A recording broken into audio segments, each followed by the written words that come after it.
Greetings, brothers and sisters in Christ, for once again, welcome to Men on a Mission. Hi, I'm your host, Bob Zeik. Got a special guest in studio today. I think you're going to really like to listen to this man's faith journey, so stay tuned. Stay right there. I'll be right back.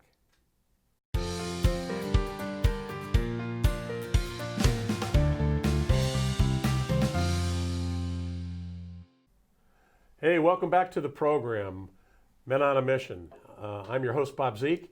I'd like to introduce to you today my special guest, Mr. David Friedrichs. David, welcome to the program. Thank you, Bob. So great to have you here. Well, as with all of the men who have sat in the hot seat that you're sitting in,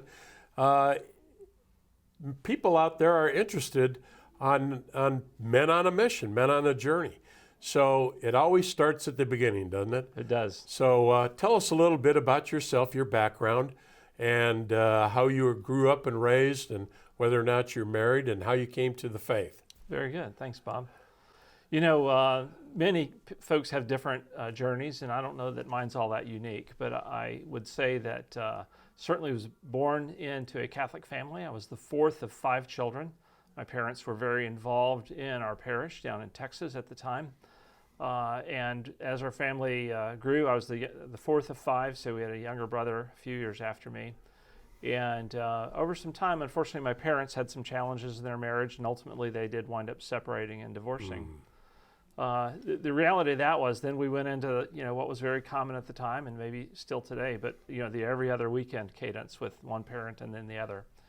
And my dad was was essentially the rock of the faith in our family. He was much more devout.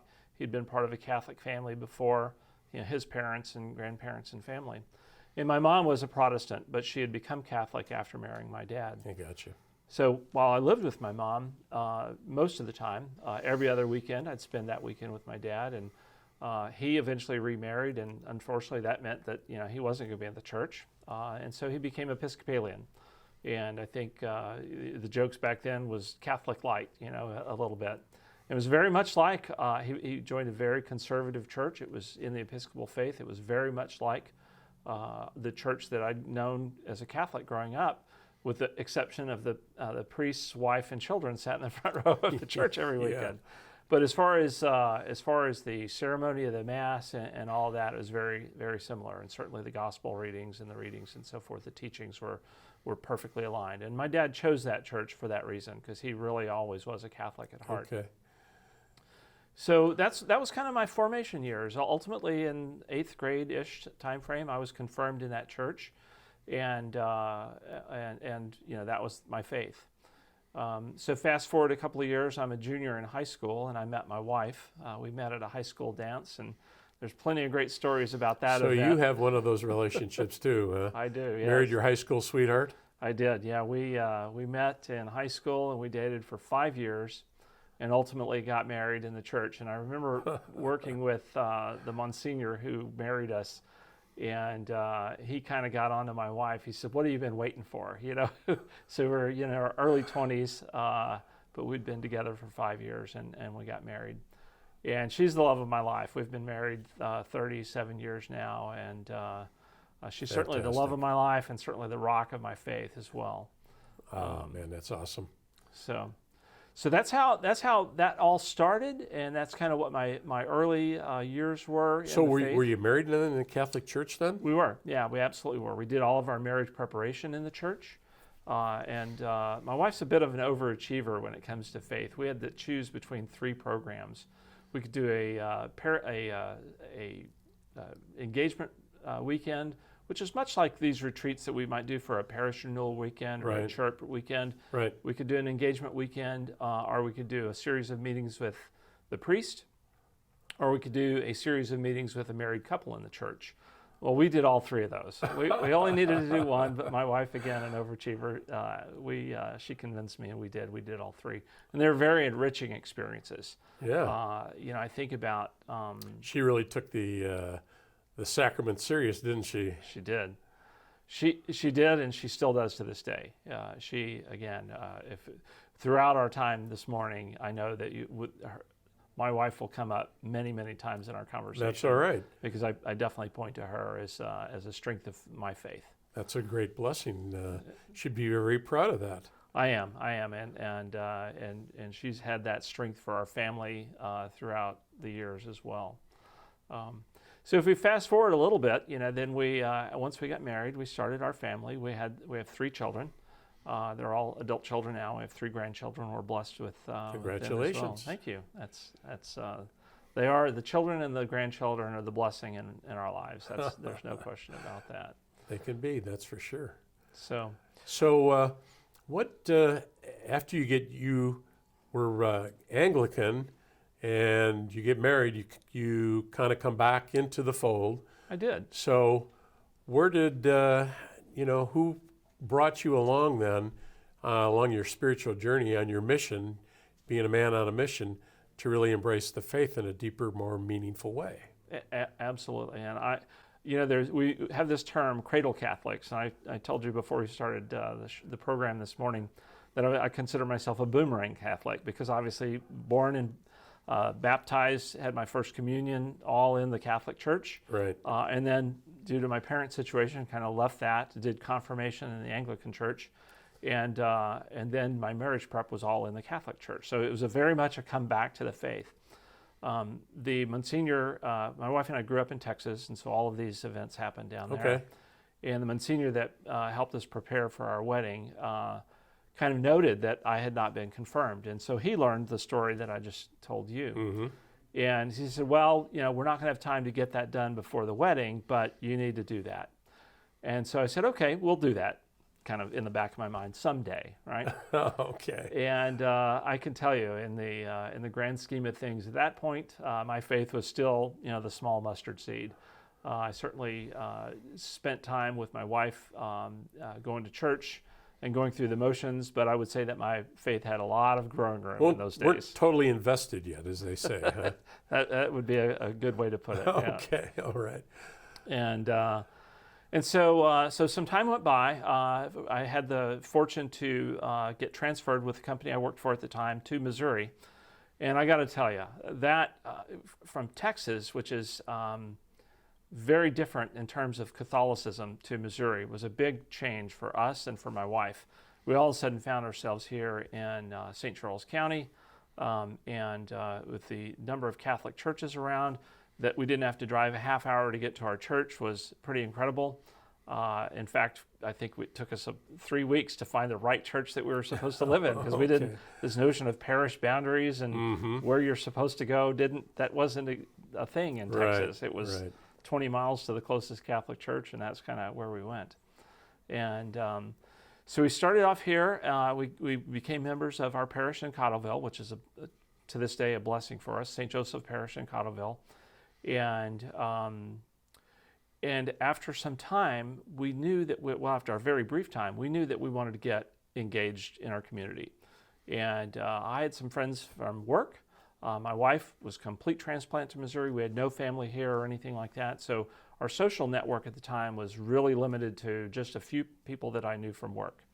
And so we very much wanted to get very involved in our parish and very involved in our faith. And so back then, they had a program that was called the Parish Renewal Weekend. So it was for couples to go to. And I remember under Monsignor Whitehead at the time, we went into the Parish Renewal Weekend, and we got to know an incredible amount of couples that we're still friends with to this day. And that was truly my first adult experience in kind of reinvigorating my faith. And the thing that happened out of that was I made a commitment that I would, in fact, do what I'd promised the Monsignor who married us someday. We're 10 years married at this point, and I had not yet gotten confirmed. Okay. And but unless it was still rolling around in your head. Absolutely. Okay. It was the seed that he planted, and I made a commitment to. And so shortly after that, I joined RCIA and went through the entire formation, again at St. Joe's in Cottleville, and was confirmed. I remember my sponsors that I worked with through the time, the individuals who are doing the instruction and all of that. And I learned a great deal about my faith to add to, kind of a lukewarm commitment that had preceded that. And that was probably, another rung up the ladder of my faith. I mean, I've given you a couple of steps along the way, but certainly that was I'm a so jump glad you forward. mentioned that. For most people, most Catholics, there's this idea in the church today, in amongst Catholics, I believe, that those who are formed early on in their childhood, you go through the process of preparing for your first confession and your first communion, and you do that. You're 6 or 7 years old, and then you, if you're fortunate enough to go to a Catholic school, there includes there in their curriculum studying the faith. And a lot of times for a lot of kids that don't go to a Catholic school, they might go to PSR, and they're only getting a little bit of it. But still, as a young age, unless you're really paying attention or whatever, those seeds might be planted, but they haven't really sprouted yet. So by the time you get to 8th grade and prepare for confirmation, a lot of people kind of look at this whole process as, okay, I've been baptized, I've received the sacrament of reconciliation, my first communion, and now I'm confirmed. Check, check, check. I've got it all. I'm done. I'm Catholic. I'm yes. Catholic. And unfortunately, that's not it. It takes a continuation of educating yourself in this faith on what it really is we believe. So why don't you pick it up right from there, right? Sorry for taking so much time out of yours. No, absolutely. I think it adds a lot of richness to the conversation. Right. Thanks. So over some time after we did the RCIA, then the other thing I realized was a lot of the people who were sponsors, much like we'd seen in Parish Renewal Weekend, they came back and put on the following weekend. So I thought, well, I'm going to go through this once more as a sponsor. And so I was able to sponsor a wonderful woman who was in a similar situation as she had married into a Catholic family, but she was not Catholic. Okay. And so she wanted to go through her faith formation in RCIA, and eventually she was confirmed. So that was a beautiful experience to help that individual along the journey. It's probably one of the most giving things I'd done in my faith up to that point, right? To take that time commitment for several months, one night a week and a few different Do you think that had an masses. impact on you? Oh, absolutely. I'll never forget the individual. Unfortunately, she had an accident many years later, and she's passed away now. A young woman passed away, left some kids, but I'll never forget her and that experience and what that did for what I was able to do for her through the gifts that I've been given, and also the return. It was probably the first time I experienced, the return of giving is so much more exponential. We've done a good job of trying to write out checks to the church and give that and support the church, but other than participating in the church, the gift, what you get back when you spend that much time with an individual, and what you get back through that relationship is so much more meaningful. And that was probably my first experience there. I would imagine doing that, it really made your faith come alive. It did, because I felt like I was the example that I had to be the example for this individual who was, hoping to join our faith. Right. And you don't want to mess that up. That's right. This is an important moment in this person's life. Absolutely. Right. Absolutely. So we enjoyed that, and then I would say that we went into a bit of a status quo for a while. I mean, I was a young man, young kids, were raising them in the faith. Never moved away from that. It was church every weekend. It was PSR for our kids, and always trying to grow them in the faith and do all the things that a family will do. Prayer before meals, get them to confession, midnight mass on Christmas, the Easter vigil on Easter. All of these things were a big part of our family, faith growing up. And so all of our kids did all of their sacraments and all of that. So that was really good. As they became adults, there was something kind of missing, right? Then we're like, okay, we've done our job as parents. We've got grandkids now, and we're really enjoying them, and we do what we can with grandkids to help form them in the faith. But something really interesting happened, and again, I'll call it another rung up the ladder.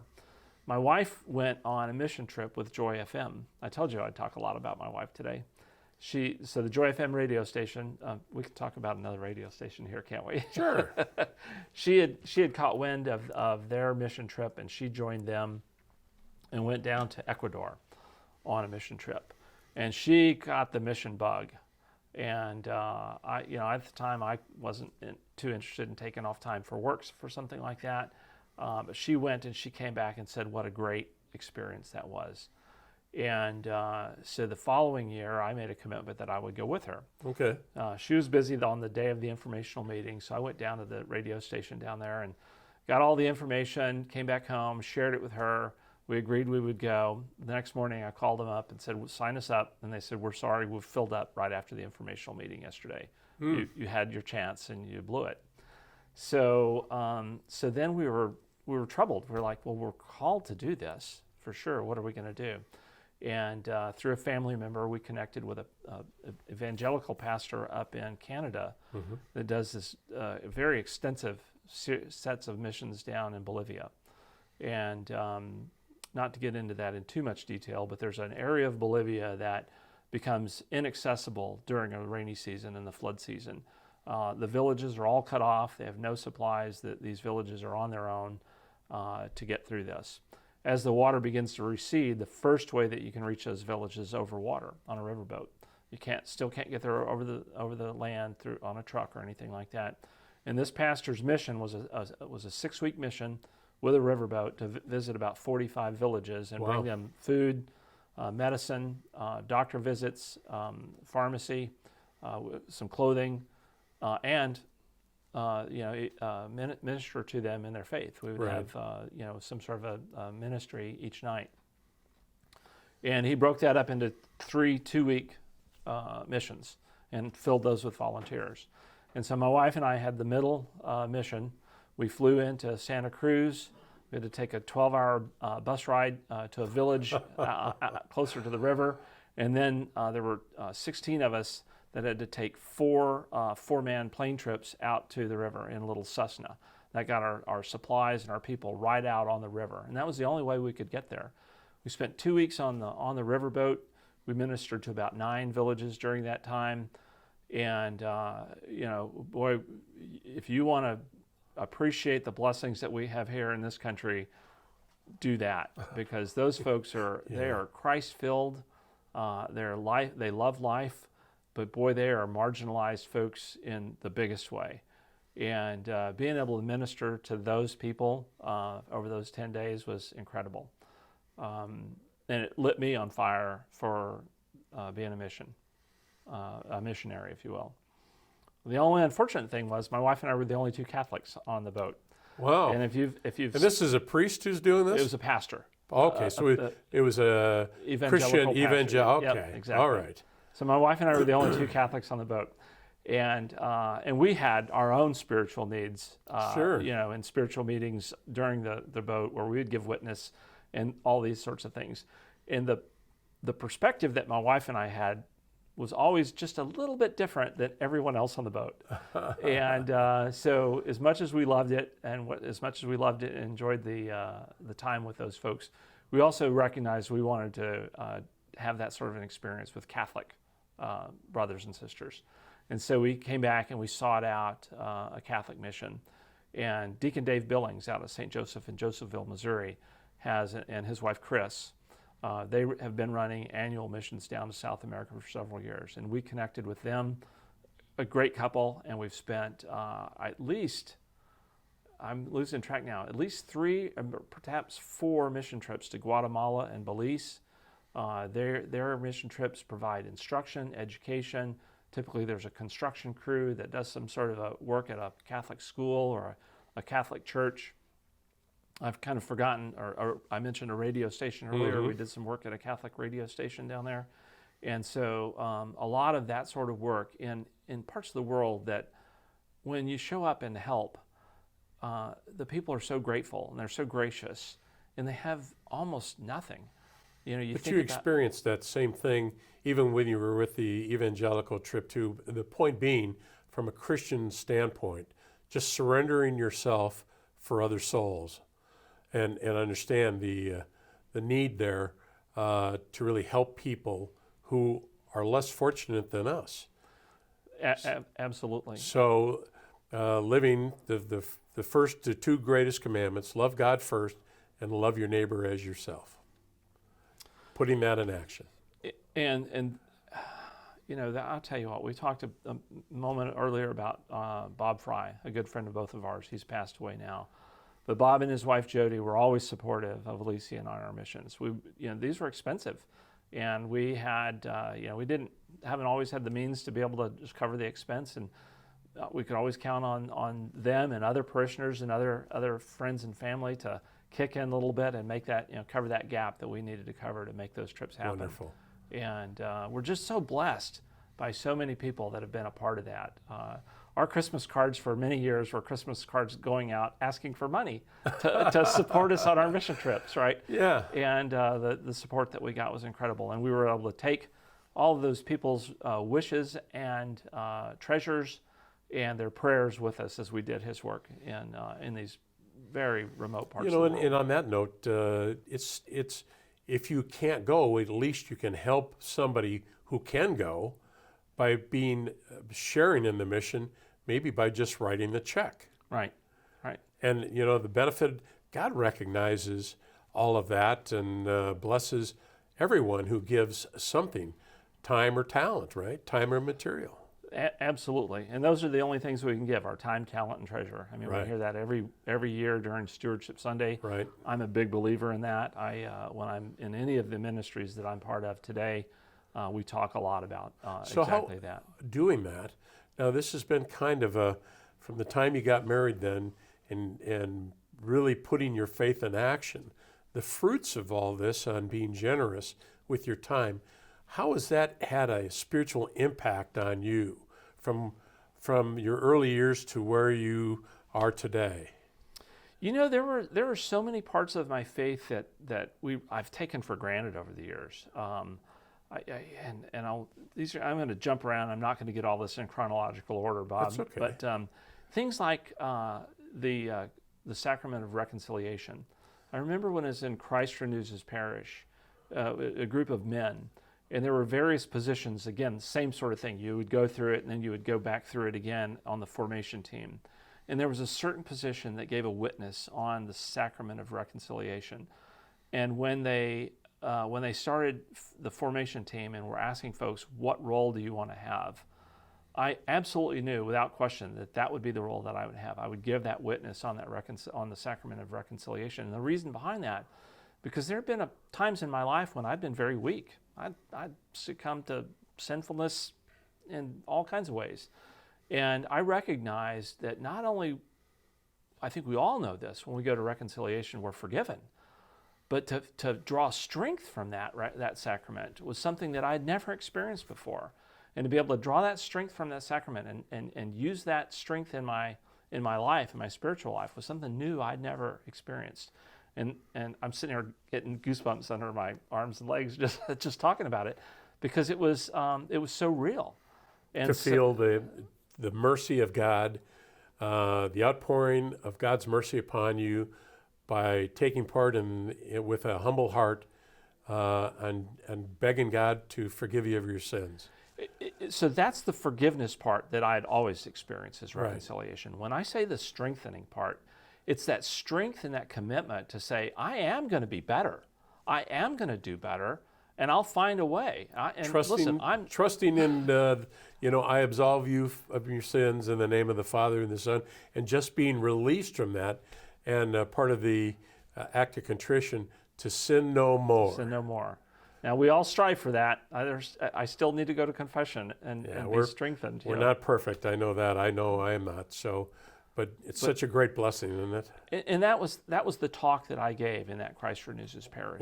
Is not just the forgiveness aspect of it, but the strengthening aspect of it, and how you can become strengthened spiritually, and and avoid that sin from a position of strength. And as men, we can all relate to that, right? Yeah. We want to be that strong person, and Right. having that strength in your spiritual life is incredible, and that's a story I'm grateful for being able to tell today. Well, I know from your history, though, going forward, your mission experience and getting involved with Christ Renews His Parish and all that has led you to bigger things in your supportive parish life.